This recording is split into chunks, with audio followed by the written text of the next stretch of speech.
பாதை எப்படி போடுங்கிற பாதை. சைக்கிள்ல போறவனுக்கு சைக்கிள், நடந்து போறவனுக்கு நடந்து. நடந்து போற இடத்துல சைக்கிள் போக கூடாது, சைக்கிள் போற இடத்துல நடந்து வர போக கூடாது. இங்க யாருமே போகல, நீ போனி வச்சுக்க ஜெயிலுக்கு தான் போவ. அவசர ஊர்தி இருக்கு, ஆம்புலன்ஸ் அதுக்கு தனி பாதை, அதுக்கு சோதனை சாவடி கிடையாது, எவனும் குறுக்க நிக்க கூடாது. இங்க ஆம்புலன்ஸே போகலையே, காலியா கிடக்க நீ போனீங்கன்னா நீ ஆம்புலன்ஸ்ல ஏறிடுற. எப்படி பாத்துக்க, ஏத்தி விட்டுருவேன். இங்க பேருந்து உள்ளூர்ல மட்டும், இந்த மாதிரி பெரு நகரங்கள்ல சிற்றுந்து மட்டும்தான். வெளியூர்கள்ல வெளியூருக்கு செல்ற, சென்னையில இருந்து மதுரை போகத்தான் பேருந்து.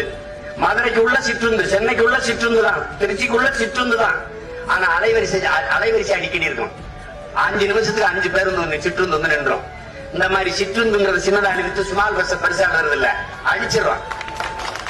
இந்த மொத்த பஸ்ஸையும் காயிலாம் கடைக்கு போட்டுரும். எப்படி பஸ் கொண்டாடுவான்? ஓட்டுநர் எடுக்கிற ஓட்டுநர் இருப்பாரு, நடத்துனர் இருக்க மாட்டாரு. இருக்கிற நடத்துனர் போக இனி எடுக்கிற நடத்துனர் எல்லாம் மாற்றுத்திறனாளிகள், விதவை பெண்கள், எல்லாரையும் தூக்கிறோம். நீ நான் சொல்றத அப்படியே காட்சியா விரிவடை வச்சுட்டே வரணும். நாடு எப்படி போகுதுன்னு பாத்துக்க. இந்த கண்டக்டர் உள்ள இருக்க மாட்டாரு, நடத்துனர் எங்க இருப்பாரு? நீ ஆர்கே நகர் பேருந்து நிலையத்துல ஏறின்னு வச்சுக்க, அந்த இடத்துல ஒரு கண்ணாடி, அதுல குளிரூட்டப்பட்ட அறை, அங்க எல்லாம் சிசிடி கேமரா எல்லாம் இருக்கு, அதுல உட்கார்ந்து இருக்கும் தங்கச்சி மாற்றுத்திறனாளி. அக்கா நான் கேகே நகர், டக்குன்னு கொடுக்கும். அந்த அட்டையை கொண்டு நீ பேருந்து வந்து சக்குன்னு நிக்கும், கதை கிட்ட வச்சுன்னா சிக்குன்னு விளைக்கிறோம், நீ மேல ஏறிக்கிற வேண்டியதான்.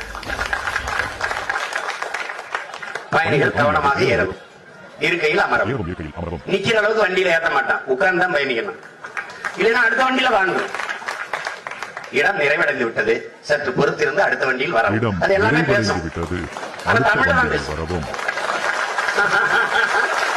ஏன் தமிழன் ஆள்றான்ல, தமிழன் ஆளும் போது அலைபேசி பேருந்து